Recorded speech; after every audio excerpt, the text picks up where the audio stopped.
Kembali ke industri hiburan, Inara Rusli langsung banjir tawaran. Banyak pengusaha yang mendapuk Inara menjadi brand ambasador maupun bintang iklan. YouTuber dan produser pun berebut ingin menampilkan Inara sebagai bintang tamu spesial di program mereka. Lalu benarkah Inara ingin bersolo karir di genre musik religi dan berduet dengan Ustadz Dery Sulaiman? Mengapa Inara ingin berdamai dengan Virgon dalam kasus pidana, namun ngotot berjibaku dengan suaminya itu di pengadilan agama? Benarkah Virgon merasa diperas oleh Inara terkait nafkah anak, uang mutah, dan ida yang mencapai puluhan miliar? Lalu apa yang membuat Inara memasukkan royalti lagu-lagu Virgon ke dalam materi harta gono gini yang digugatnya?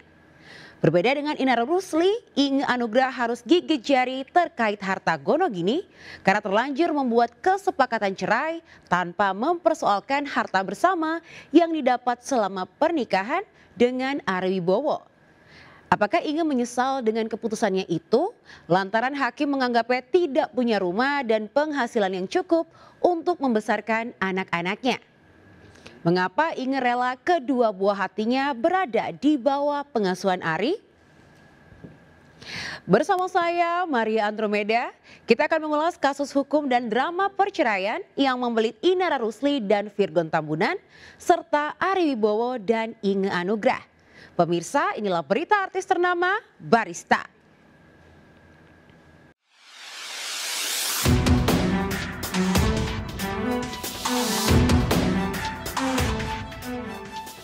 Bagaimana dengan aku terlanjur mencintaimu yang datang beri harapan lalu pergi dan menghilang.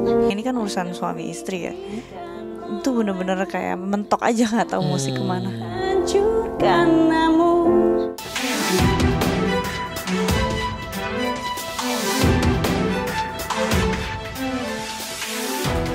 Sidang cerai Inara Rusli dan Virgon Tambunan diprediksi bakal berlangsung alot.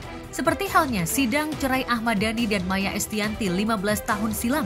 Pasalnya Inara menyertakan seabrek tuntutan dalam materi pokok gugatannya. Selain hak asuh dan nafkah anak, Inara juga menuntut pembagian royalti atas lagu-lagu ciptaan Virgon ke dalam gugatan harta gono gininya. Dikawal pengacara muda Arjana Bagaskara yang sudah riset tentang royalti sebagai harta bersama bagi pasangan suami istri, Inara menjadi wanita Indonesia pertama yang berjuang mendapatkan royalti atas lagu-lagu ciptaan suaminya melalui pengadilan agama. Meski apa yang digugat Inara adalah hal baru dan belum pernah terjadi di Indonesia, Inara dan Arjana Bagaskara yakin 1000% gugatan mereka bakal dikabulkan Hakim Ketua Pengadilan Agama Jakarta Barat untuk kemudian diteruskan ke lembaga yang berwenang mengatur royalti. Karena kan emang ini kan urusan suami istri ya. Itu bener-bener kayak mentok aja nggak tahu musik kemana. Saya lihat bahwa ada celah hukum di sini bahwa royalti ini bisa menjadi harta bersama karena royalti adalah pendapatan atau income yang jelas ada nilai rupiahnya, dan pendapatan itu ada yang didapatkan sebelum perkawinan antara Ibu Inara klien saya dan juga Bapak Virgon, tapi juga ada royalti atau pendapatan yang didapatkan setelah atau pasca perkawinan. Di Indonesia sendiri itu belum ada benchmark case atau jurisprudensi tentang royalti sebagai harta bersama, tapi sudah ada beberapa disertasi hukum, tesis, jurnal yang menyatakan bahwa royalti ini adalah harta bersama, objek harta bersama yang disengketakan di dalam suatu perceraian. Artinya, gugatan Ibu Inara melalui saya sebagai kuasa hukum yang mendaftarkan itu adalah kasus pertama di Indonesia, mungkin di dunia itu yang keberapa, yang menuntut royalti sebagai sengketa dari harta bersama atau gono gini. Dulu sempat tersiar kabar Maya Estianty juga menuntut royalti atas lagu-lagu ciptaan Ahmad Dhani yang idenya berdasarkan dari pengalaman pribadinya. Namun Maya enggan panjang kali lebar berseteru dengan Dhani. Hingga pada tingkat peninjauan kembali atau PK, gugatan itu dihapus oleh ibu dari Al, El, dan Dul itu. Fakta itu juga sudah ditelusuri oleh Arjana Bagaskara hingga ia yakin kliennya Inara bakal menjadi orang Indonesia pertama yang memenangkan gugatan harta gono gini menyangkut royalti lagu ciptaan suaminya, dalam hal ini Virgon. Secara teori kami sangat yakin 1000%.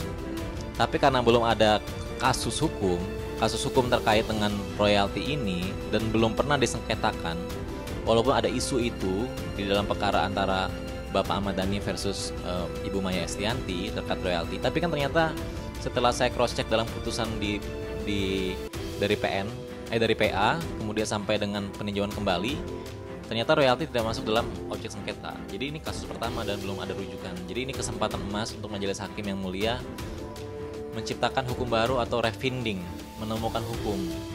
Nah, ini jadi suatu prestasi untuk beliau dan saya harap bisa dikabulkan oleh majelis hakim yang mulia. Namun apa kata musisi Anang Hermansyah yang ketika masih duduk di bangku DPR pernah menggodok RUU musik yang turut mengatur royalti? Itu kan tatanan pemakaian lagu kan sudah ada di Indonesia, ada publishing ya. Publishingnya nanti kan kalau pemakaian lagu, kalau penciptanya ikut publishing, udah pasti publishingnya akan mengurus semua. Makanya dalam penciptaan lagu yang tertera di dalam penciptaan tersebut bisa, dan kalau memang itu tertera semua ya memang harus terbagi dengan baik. Jadi penciptanya siapa aja itu kan pasti tertera kan, bukan hanya Indonesia, internasional pun memahami hal tersebut. Jadi dalam penciptaan tersebut siapa yang menciptakan, dan pasti yang ada ditulis dalam penciptaan tersebut harus terbagi dengan baik. Dan itu sudah ada form dan ada cara bagaimana menindak hal tersebut. Nanti di publishing akan bisa dijelaskan lebih detail bagaimana cara-caranya tersebut. Karena ini kesempatan emas untuk saya sebagai lawyer juga membuat suatu karya secara hukum dan masyarakat yang terdampak bisa mendapatkan suatu celah atau perlindungan hukum, dan negara pun nanti bisa mempunyai dasar atau bahan untuk merevisi undang-undang hak cipta yang baru atau undang-undang perkawinan yang baru. Ya, kita harap ini bisa jadi suatu hal yang baru gitu, hal new things yang bermanfaat untuk masyarakat juga. Aku nggak paham ya kalau itu sampai dijatuhkan karena harta gono gini. Itu pembagiannya kan berbeda urusannya, tidak di dalam hal itu. Karena nanti nggak mengerti tuh pembagiannya di internal sendiri seperti apa menyangkut pengkaryaan tersebut.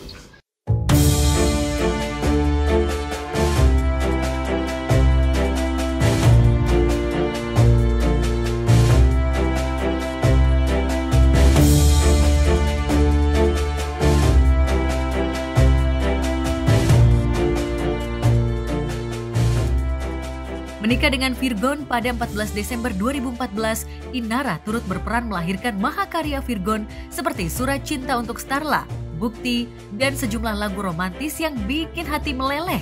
Lagu Surat Cinta untuk Starla misalnya adalah lagu fenomenal yang sudah ditonton 399 juta kali di kanal YouTube. Sementara lagu Bukti yang menunjukkan betapa bucinnya Virgon pada Inara sudah 346 juta kali ditonton. Jika yang mengcover lagu Virgon di YouTube juga dikenakan royalti, tentu bisa dikalkulasikan berapa miliar yang Virgon dapat dari satu lagunya yang ditayangkan di YouTube. Bila merujuk peraturan pemerintah nomor 56 tentang pengelolaan royalti hak cipta lagu dan atau musik yang disahkan Presiden Joko Widodo pada Maret 2021, setiap musisi termasuk Virgon berhak mendapatkan royalti atas lagu mereka yang diputar di televisi, radio, konser musik, pusat rekreasi, hingga di rumah berdendang alias karaoke. Lagi-lagi bisa dibayangkan betapa fantastisnya royalti yang diterima Virgon dari lagu-lagu hits ciptaannya. Itu sebabnya cukup masuk akal bila Inara meminta 2/3 dari royalti yang diterima Virgon. Iya, karena lagu itu mungkin ada kaitannya dengan Inara kan. Lagu Bukti itu untuk dia kan. Syair itu tercipta dengan ada Inara. Mungkin Inara merasa memiliki lagu itu juga. Starla juga nama-nama. Mungkin kebijaksanaan dari pengacaranya Inara menganggap ini harus bisa karena sumber penghasilan utamanya Virgon kan memang dari royalti. Terlepas Virgon kelak menikah lagi dan punya anak dan istri barunya, Inara hanya menuntut royalti lagu yang diciptakan Virgon selama menikah dengannya, yaitu dari tahun 2014 hingga April 2023 saat mereka memutuskan pisah rumah. Kalau misalnya aku sebagai cewek, enggak sih kakak nggak salah. Ya nggak tahu ya. Ya nggak tahu, namanya opini publik kan, karena sih. mereka lebih tahu lagunya bagus, aku ciptain lagu bagus Iya. kayak gitu kan. Emang Oh, bagus kan iya. lagu-lagunya. Yang jadi objek sengketa hanya pasca. Karena pertama, klien saya dan Bapak Virgon tidak memiliki prenuptial agreement atau perjanjian pisah harta. Artinya seluruh harta yang diperoleh, baik yang diterima oleh suami ataupun diterima oleh istri, seluruhnya adalah harta bersama. Dari riset yang saya peroleh bahwa pertama setelah memenangkan royalti, langkah selanjutnya adalah mendapatkan salinan putusan pengadilan yang menyatakan royalti sebagai harta bersama dan hak daripada istri sebagai penggugat. Dari petikan atau putusan itu, dibawalah putusan itu ke Dirjen Hak Kekayaan Intelektual untuk didaftarkan, dan hasilnya dikolektifkan kepada suatu lembaga namanya Lembaga Manajemen Kolektif.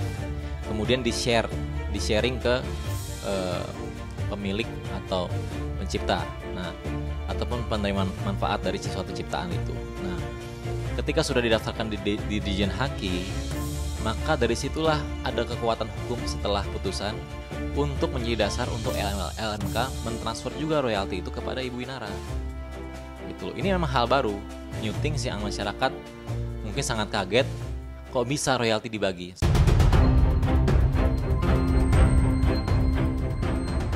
Selain royalti lagu ciptaan Virgon, Inara juga menuntut nafkah anak dan biaya hadana sampai berusia 21 tahun.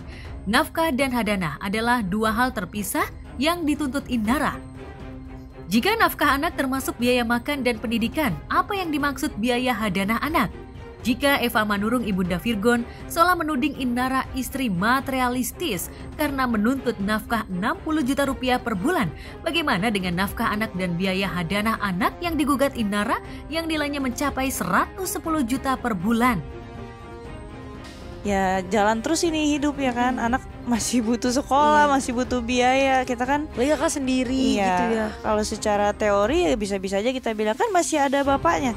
Nah, tapi kan kita nggak bisa ngandelin bapaknya doang gitu kan, karena kan keadaannya nih bapaknya aja nggak pulang-pulang dari tanggal 23 yang ribut-ribut itu kan. Oh berarti anak-anak belum ketemu? Belum.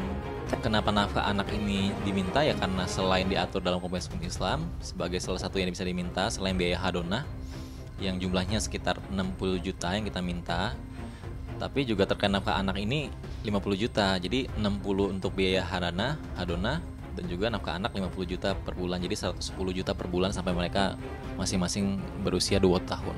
Kalau biaya hadonah sih hanya ditafsirkan itu biaya pemeliharaan anak, jadi penghidupan anak. Jadi terkait spesifik detailnya nanti kita sampaikan di dalam replik lah. Nafkah anak, ya gimana ya, sebenarnya jujur memang belum terpenuhi dari yang sesuai perjanjian ya. Perjanjiannya berapa? 40 kan, kalau yang sesuai perjanjian yang tertulis itu yang ditandatangani oleh Sumatera. Tapi kan kenyataannya nggak nyampe, sedangkan biaya sekolah khusus anak aja udah 20 juta sendirian. Itu belum sama vitamin, masak apa segala macam buat anak-anak kan. Ya udah ya nggak apa-apa, mungkin memang belum ada lagi, ya itulah sebabnya kenapa aku mau berjuang. Di luar nafkah anak dan biaya hadanah, Inara juga menuntut uang mut'ah dan idah yang jumlahnya mencapai 10 miliar. Kabarnya nominal yang dituntut Inara dianggap tidak masuk akal oleh pihak Virgon, lantaran Inara terkesan merupiahkan pengorbanannya pensiun dari dunia hiburan demi mengurus suami dan anak-anak. Terkait dengan 10 miliar itu adalah mut'ah. Mut'ah itu kan penebusan dan terkait dengan hal mut'ah ini karena bukan ranah dan kompetensi saya untuk menjelaskan secara syariatnya seperti apa. Nanti kami akan hadirkan juga ahli yang bisa berbicara mengenai itu.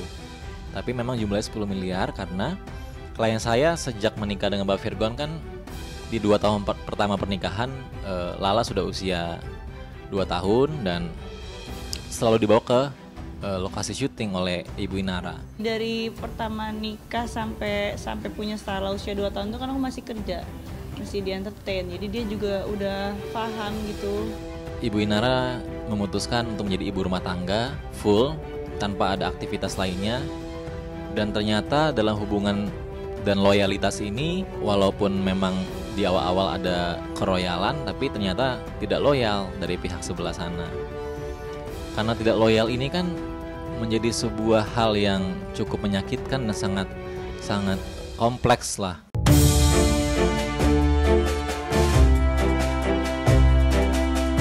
7 Juni mendatang, Virgon yang sempat datang di Pengadilan Agama pada Rabu lalu berharap bisa bertemu dengan Inara dalam sidang beragendakan mediasi untuk membuat deal-dealan. Lantas, apakah pihak Inara masih mau bergening soal uang mut'ah dan idah serta harta gono gini dan nafkah anak yang dituntutnya? Benarkah Inara mau melakukan deal-dealan bila Virgon tutup buka soal kasus pidana yang membelit mereka? Meski Inara yang melaporkan Virgon dan Tenri Anissa atas dugaan perselingkuhan, namun Inara berkilah bahwa laporan itu muncul lantaran ia dilaporkan lebih dulu oleh Tenri atas dugaan pencemaran nama baik. Inara ingin mereka saling cabut laporan dan fokus pada sidang cerai. Tapi ada beritanya sempat kakak ini bolak-balik ke psikiater juga ya? Iya. Ketawa. Ya gimana dong, kena mental. Ya stres gitu kan. Udah kayak gitu stres, terus aku viralin, terus feedbacknya kayak gitu kan. Kayak kemarin tiba-tiba aku disomasi ya. Terus aku disuruh sama dia untuk minta maaf. Tiba-tiba bukannya damai, bukannya mediasi, malah akhirnya laporan polisi gitu kan.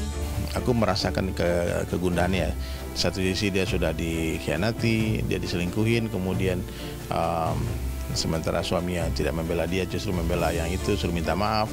Bahkan setelah minta maaf diadukan, itu kan panik itu. Kemudian diadukan juga ke Pengadilan Agama tuntutan cerai. Maka di hari menuntut tuntutan cerai itu dia ke rumah, dia curhat. Awalnya Inara itu tidak mau ini terus, dia maunya berdamailah dengan suaminya, apapun itu adalah ayah dari anak-anaknya. Sempat Inara itu juga bilang, kalaupun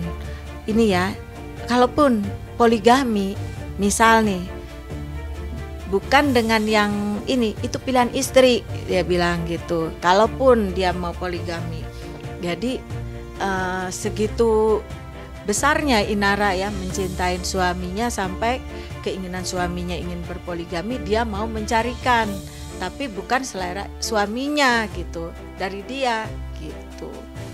Nah itu dulu omongan itu. Nah sekarang ya kita nggak tahu karena berjalannya waktu ya, itu sudah ada alat bukti, minimum 2 alat bukti yang bisa kita tunjukkan kepada kepolisian, makanya kan diterima laporan kita ini. Jadi kasusnya sudah berjalan di pemanggilan saksi-saksi ya. 5 hari yang lalu itu ada dari tim Polda ke tempat TKP. Itu rahasia. Ya, jadi oleh TKP benar nggak ada ininya, jadi dari kepolisian sudah hadirlah di sana. Itu sampai sekarang kita belum ada panggilan ya dari pihak berwenang. Tapi kan saya dengan tim termasuk Bang Sandy, Bang Agal, Agung itu kan semuanya tuh ini prinsipnya ngikuti aturan undang-undang yang ada.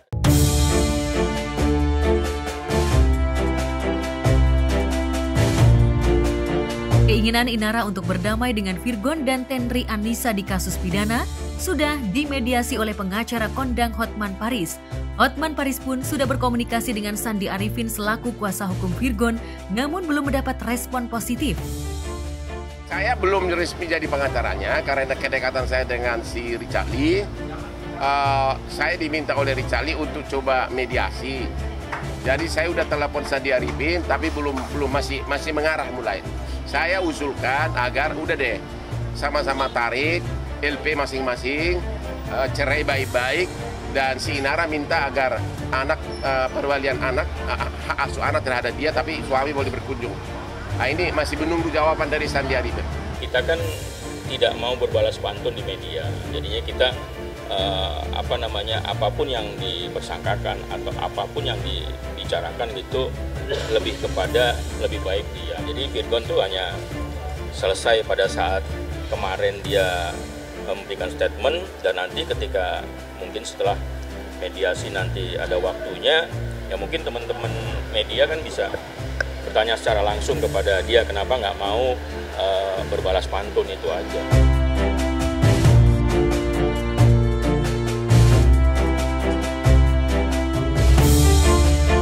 Mengaku sibuk hingga tak bisa hadir di sidang cerai perdananya, Inara mengaku berhasil move on dari bayang-bayang Virgon berkat dukungan orang-orang di sekitarnya. Namun apakah pengakuan Inara itu jujur adanya? Atau masih ada sisa cinta untuk Virgon di hati mantan personil girl band Beksa itu?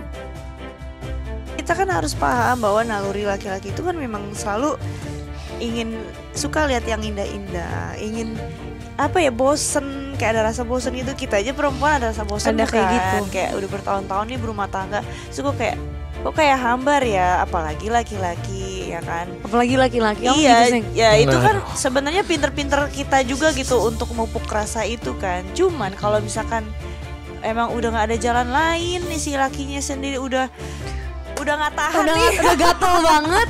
Ya udah deh, sana deh, udah gini nih. Iya. Gatel. Udah nggak ada salepnya nih istilahnya kan. Ya udah. Ya gimana, masa kita halang-halangin? Nanti dia berbuat dosa, kita juga dosa loh.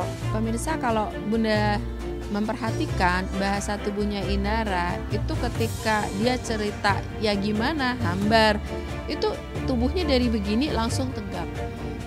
Ya. Ini menandakan bahwa kata hambar itu ternyata menjadi sesuatu yang sangat berarti dalam hubungan Mbak Inara dengan Virgon selama ini. Ada suatu kehambaran di situ. Ini menjadi pertanyaan, mengapa kok sampai hambar hubungan rumah tangga mereka selama 9 tahun sampai pas Virgon itu menurut Inara itu sampai suka barang-barang yang indah di sana dan cari salep itu gimana ya, kalau udah gatel nggak ada salepnya itu bagaimana? Berarti Mas Virgon sebenarnya nggak cuma sekali ini selingkuh sih.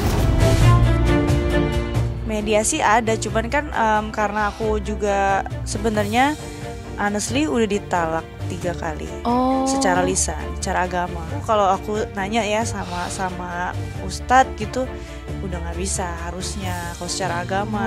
Harus kayak bikin nikah lagi gitu ya sama orang lain. Tapi kalau misalnya ada kemungkinan rujuk, masih nggak kayaknya nggak deh. Kalau dipaksain rujuk jatuhnya jadi kayak zina.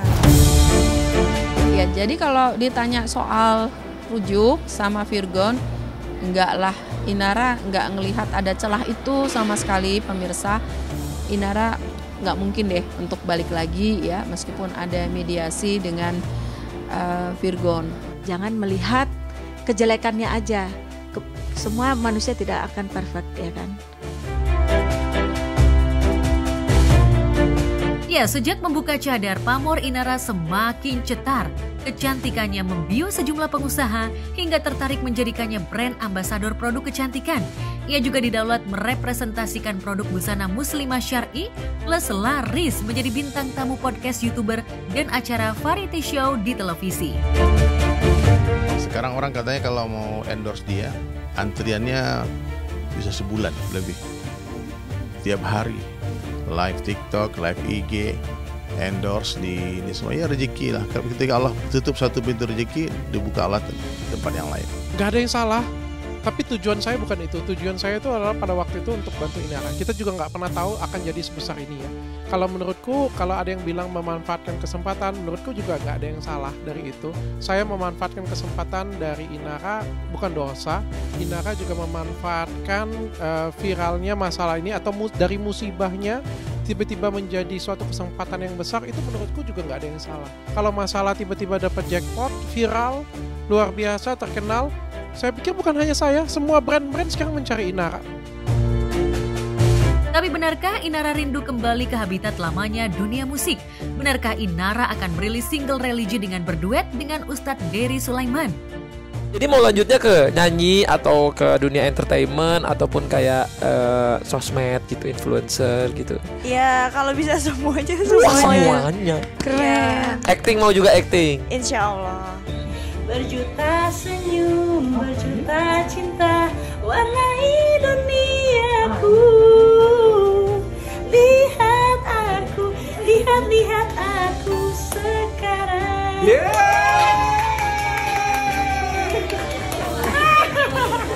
Aku penyanyi, tapi kan aku nanti mau duetnya sama Coldplay kan, sama Aldi Taher. Nggak bercanda, aku nggak ada. Inara sendiri aja. Ya selama dia minta tolong bertanya aku jawab ya. Cuman aku nggak mau terlalu mempres ya rencana-rencana dia ke depan karena dia juga punya teamwork yang sendiri bekerja kan.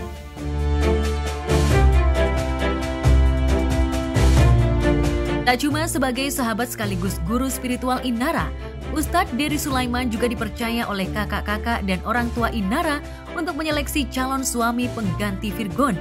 Belum menyandang status janda, Inara sudah memiliki ratusan pengagum dari kaum Adam, baik yang berstatus bujang maupun duda. Namun meski dirinya bakal menjadi janda, Inara berharap mendapatkan suami yang belum pernah menikah.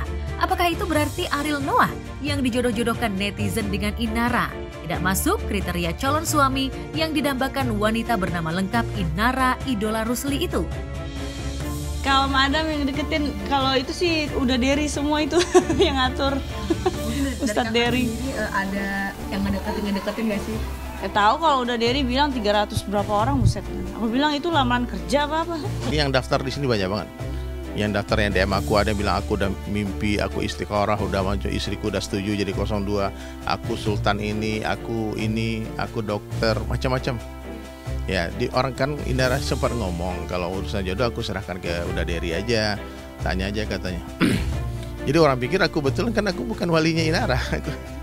Mesti abangnya dia lah. Ya semua juga maunya dapetnya yang bujang, semua juga maunya yang lurus aja, yang fine aja, yang happy aja, yang nggak yang aneh-aneh. Cuman kalau kita dikasihnya, misalkan itu ya, wallahu alam lah ya, dikasihnya yang maunya poligami kayak gitu. Ya gimana, kita nggak pernah tahu kan hidup kita ke depannya seperti apa gitu. Inara dijodohkan.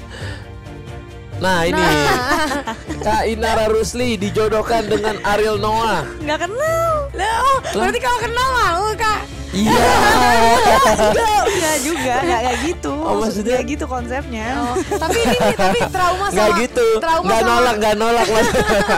Enggak. Oh, enggak. Tapi gini, trauma sama anak band tuh kan kadang Kak Inara pernah nggak bikin statement gitu? Oh, ini enggak pernah ada ngomong kayak gini. Enggak. Oh, tapi pernah denger nggak kalau ada orang yang jodoh-jodohin gitu? Ini katanya termasuk ramai loh beritanya yang dijodohkan sama Ariel Noah ini.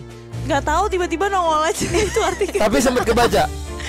Kebaca cuman sekelebatan doang. Itu skip aja iya, gitu ya. Skip aja. Terus pas kebaca gitu reaksinya kayak enggak atau astagfirullahaladzim. Biasa aja karena emang nggak pernah ngeluarin statement kayak gitu. Atau alhamdulillah gitu. Intinya mah badai pasti berlalu ya guys ya. Habis badai biasanya terbitlah pelangi. Apakah kakak sudah merasakan pelangi itu sekarang? Alhamdulillah udah. Nah, saya berharapnya ini kan biasa kerikil dalam rumah tangga yang seharusnya ini bisa diperbaikin.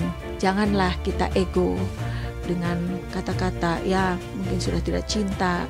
Cinta itu bisa dibentuk kok kalau kita bisa saling mengisi.